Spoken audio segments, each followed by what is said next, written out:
Dia do Professor. Vamos aqui abrir o espaço do Telescópio para mais um professor aqui de Itapetininga conversar com a gente, falar da importância, né, desse grande, grande autor da educação aqui no Brasil, que é o professor. Jovir Filho, muito obrigado pela participação aqui com a gente no Telescópio de hoje. Seja muito bem-vindo. Primeiro, parabéns pelo dia e depois já conta pra gente um pouquinho aqui da importância, né, desse dia 15 de outubro. Obrigado, Guto. Obrigado a toda a equipe da TVI, por essa oportunidade. E sempre bom poder falar, e melhor ainda, falar de educação num dia simbólico tão especial que é o Dia do Professor. Agradeço, obrigado pelas parabenizações estendidas a todos os professores. É uma classe profissional fundamental para o nosso país, para a nossa realidade, e cada vez é uma profissão que não deixa de ter importância, mas nós precisamos repensá-la. Eu, até uma semana antes de fazer a inscrição no vestibular, o meu anseio era fazer odontologia, né? Pensava em ser dentista. E com uma semana antes, olhando o manual do candidato da Unicamp, eu pensei, não, você não está fazendo a coisa, porque a nossa sociedade ela direciona sempre para as profissões que sejam mais rentáveis, que dêem um conforto social, econômico, e daí a gente acaba tendo uma distorção. Infelizmente, a profissão de professor são pouquíssimos os alunos que talvez na década de 60, 70, nós tivéssemos uma proporção maior de pessoas que realmente intencionassem ser professor, porque era uma classe diferenciada dentro de uma sociedade que o professor, não que ele ganhasse exorbitantemente, mas ele tinha uma posição social diferente, de reconhecimento e econômico um pouco melhor. E assim ele participava de uma elite econômica, não tão lá no centro, mas de uma elite cultural, o professor sempre fez parte. Com a expansão da educação para que atingisse o máximo de pessoas, a universalização, eu acho que nós acabamos tendo uma perda, porque a educação continuou sendo valorizada de certa forma, mas a profissão de professor não.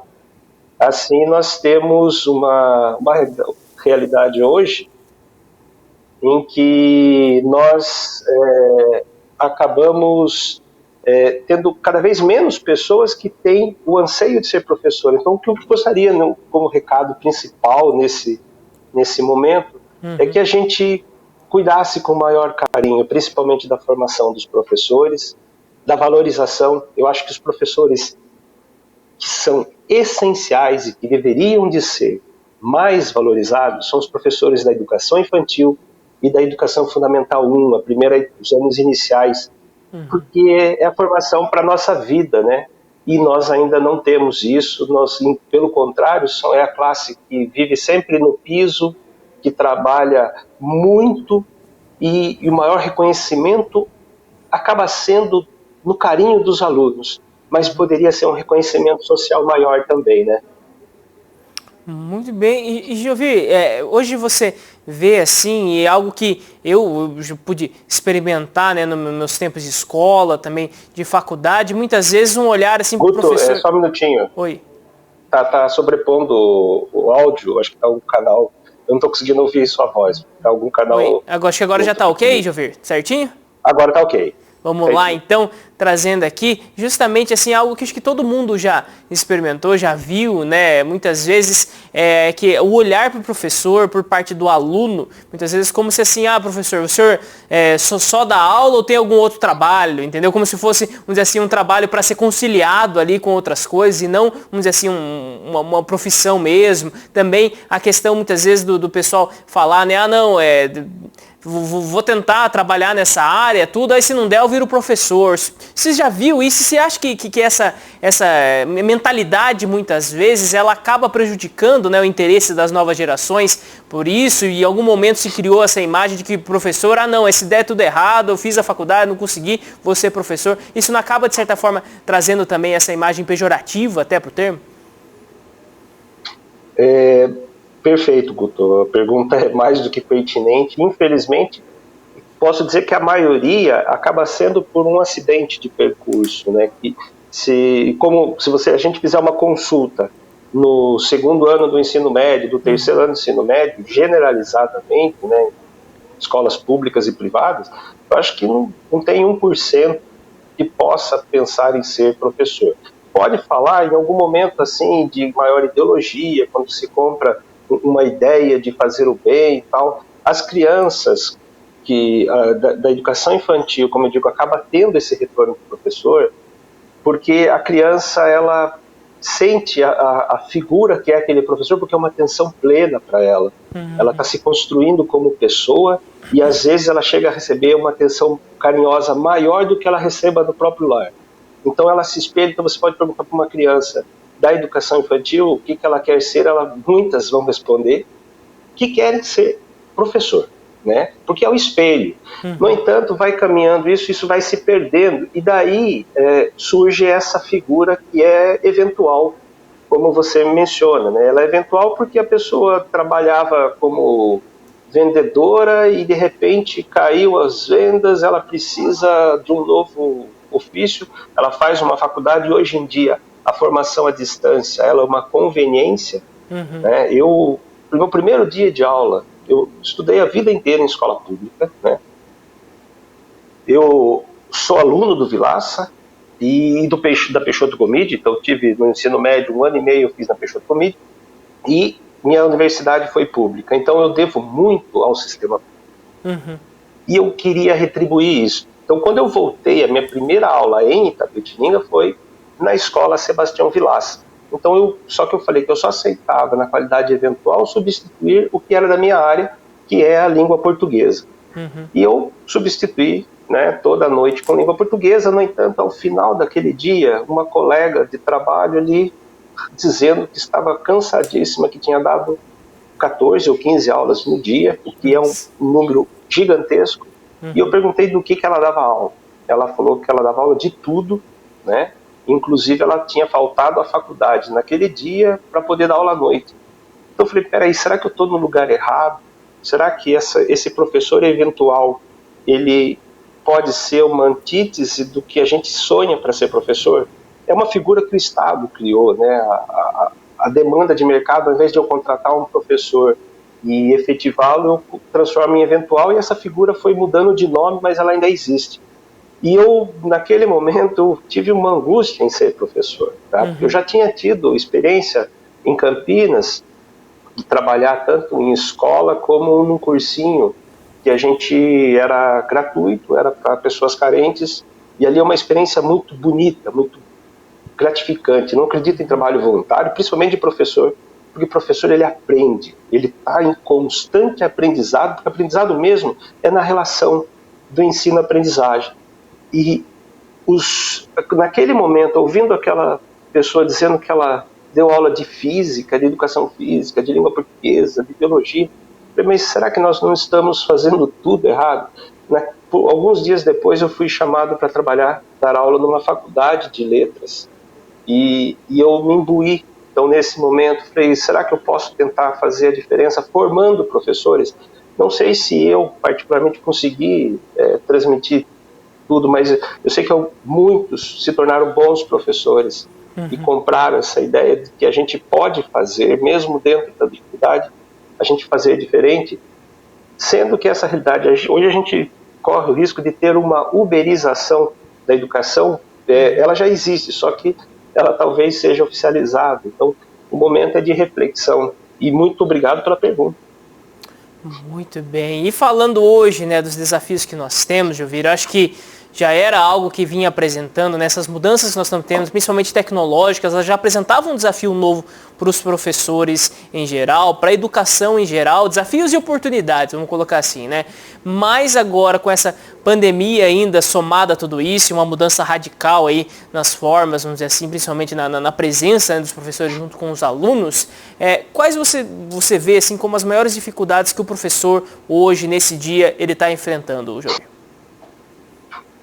Olha, talvez fique a tarde toda discutindo as dificuldades que tamanhas são, né? Porque começa, infelizmente, o meu trabalho de pesquisa dentro da universidade foi sobre a formação do leitor. Então, formação do leitor, eu também estudava sobre professor enquanto leitor. Pesquisas da década de 90, principalmente, revelavam que o professor, infelizmente, ele não consegue se tornar leitor. Por conta do custo, por conta do tempo, o professor tem que preparar a aula, preparar a prova, preparar a atividade, preparar 1000 coisas, né? E ele acaba se fechando nisso. Então ele congela a sua formação. Nós temos inúmeros cursos de formação continuada, mas parece que é só uma enrolação governamental, é só o uso do dinheiro público sem resultado efetivo. Um dos grandes problemas que acaba sendo para a educação, que é uma muleta para a gente poder trabalhar em massa, é a questão do apostilamento. Quando eu tenho uma apostila e essa apostila congela o conhecimento, ela vem preparada para o aluno genérico. Mas o aluno que eu tenho é um aluno que, de repente, tem que ajudar os pais trabalhando, ele passa fome, ele tem dificuldades emocionais gigantescas, e como que ele vai fazer parte desse conteúdo que vem engessado? E quando o professor se prende nessa apostila, e ele trabalha só com as respostas da apostila, ele trabalha só com o que a apostila condiciona, ele mata-se a si mesmo como professor, porque ele vai se tornando dispensável. Em tempo de tecnologia, na mão do aluno, agora, tem como eu proibir o aluno de estar com o celular na sala de aula? Eu acho que é uma realidade que não se pode fugir a ela. O aluno, ele tem que estar antenado, e ele é um aluno do século XXI. A maior parte dos professores que nós temos, infelizmente, são professores formados no século XX, com uma cabeça do século XX, preparados para o século XX. E isso é uma citação, uma ponderação que o meu amigo Bruno fez uma vez, e eu fixei isso. Eu acho que é fato. A escola está no século XIX, os professores no século XX e os alunos no século XXI. Enquanto não ajustarmos isso, as dificuldades vão ser imensas. E cada vez a gente tem que pegar o lado humano do professor, o lado humano do aluno, e humanizar a escola. Hoje ela não acontece, ela é massificada no setor público. É um investimento em dinheiro muito grande que não se vê acontecer enquanto realidade, porque são só números. Eu tenho que atender o IDEB, mas o que significa atender o IDEB? Né, que o IDEB é a avaliação contínua que acaba tendo de parâmetros para que a educação evolua. Então tem muitas cidades que estão acima do previsto. Itapetininga é uma delas. Mas a gente pode dizer que a educação de Itapetininga é um primor? Não, muito longe disso. Nós temos alunos de 5º ano que não sabem ler. Nós temos alunos de 9º ano que já lê, mas é analfabeto funcional. Nós temos uma realidade do Brasil que é 3/4, né? 3/4 do Brasil é de analfabetos funcionais, pessoas que sabem ler, mas não entendem o que leram. Então as dificuldades aí são, primeiro e principal de todas, é a leitura. Porém, ela nasce com uma valorização do professor, para que o professor possa ter condições de adquirir cultura, de se formar por si e ser leitor. E daí o aluno se torna leitor também. Muito interessante de ouvir. E olhando hoje para esse dia, para todo aquilo, você citou para a gente aqui as dificuldades, né? Mas algo que, vamos dizer assim, você pensa que seria interessante para todo mundo que está assistindo aqui, mesmo quem não é professor, mas certamente já passou por um professor, né? Porque todos aí que tiveram a instrução tiveram essa figura presente na sua vida de forma muito importante. Hoje a sociedade, o olhar da sociedade para o professor, a seu ver, ele teria que mudar, teria que fazer algum ajuste, teria que ter, vamos dizer assim, partiria só do governo ou também das pessoas entenderem, buscarem, lutarem também pelos professores? Acaba sendo processual. As pessoas precisam mudar, mas elas só vão mudar à medida que você tenha uma política implementada que gere isso. Né? Nós temos reclamações. Se você conversar com um diretor de escola privada, um coordenador de escola privada, ele vai dizer que não consegue fazer as mudanças porque os pais não aceitam. Se você for pensar em termos na escola pública, você vai ver os pais cobrando coisas que são absurdas e não cumprindo o mínimo do que é devido para ser cumprido na sua casa. Então nós temos a visão para o professor, mas isso parte da desvalorização contínua que nós temos da educação, né? O ministro da Economia falou em jogar granadas, né, na reforma administrativa, e uma das coisas que está sendo implodida é a carreira de professor. Tá? Pensa só o que será o professor não tendo estabilidade, no que isso se transforma em termos de coerção de política pública. O seu cargo vai estar sempre condicionado a quem você vai votar, a quem você vai defender, e nós não podemos viver à mercê disso. Porém, começa pelo próprio professor ter consciência do que é ser professor, tá? Com todo respeito, mas eu dei aula no programa Teia do Saber, na cidade de Capivari, em 2004 e 2005, aqui em Itapetininga. E foi numa matéria, numa disciplina de leitura, né, e ela era transdisciplinar, todas as áreas eram para estar e trabalharem a leitura. A dificuldade de leitura do professor é grande, então ele não consegue se ver como valorizado dentro do sistema. O professor não sente a sua estima valorizada em si mesmo. Então tem muitos professores que não conseguem valorizar a si.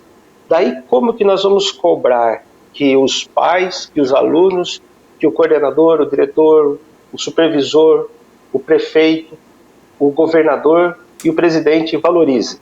Então é uma cadeia de reações. Ela deveria de começar, às vezes eu preciso zerar, vamos começar a partir de agora a trabalhar a minha estima como professor, né? Eu trabalhando, eu reconhecendo o meu papel, não é superestimando, e esse é um problema, tá? Eu acredito muito mais na aprendizagem do que o que se diz por ensinagem, entre aspas, né? No processo ensino-aprendizagem, é mais o aluno que aprende do que o professor que ensina. Só que o professor é fundamental. Por quê? Porque ele é a ponte. Ele que tem a maturidade, a experiência, ele que tem a vivência educacional para trazer os elementos que sejam melhores para a formação. Só que ele tem que ter estima. E, por exemplo, um sistema apostilado tira totalmente a estima do professor. Ele é nada além do que um dador de aula, um cumpridor de capítulos de apostila. E daí a estima é baixa e ela precisa ser retrabalhada, repensada em nossa sociedade como um todo.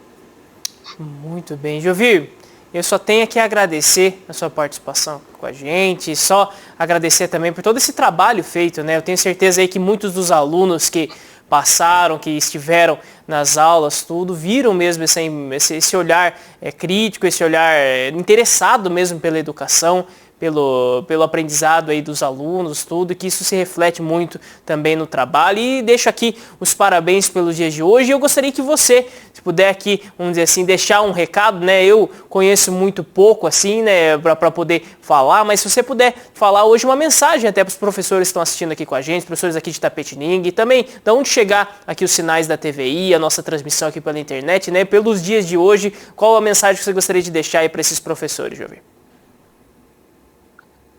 Muito obrigado mais uma vez, Guto, e a todo o pessoal da TVI. É sempre um prazer imenso estar falando aqui na TV, para Itapetininga, para as pessoas que acompanham pelo Facebook.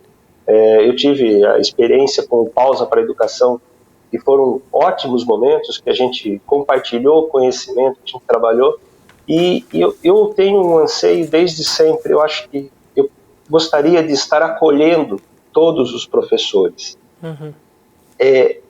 Que a gente pudesse, nesse acolhimento, claro, ele vai precisar ser em algum momento de retorno econômico para que o professor ele possa se preocupar em dar aula, não com um boleto a vencer todo mês, que ele vive na dureza, mas que ele seja a sociedade, o abrace e que ele se sinta no seu papel tão importante. Eu queria que nesse momento de reflexão, que 15 de outubro se tornasse um dia da consciência do professor. O seu papel é essencial, e ele é essencial não para ele ser o dono do conhecimento.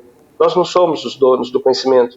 Nós somos pessoas que fazem pontes, né?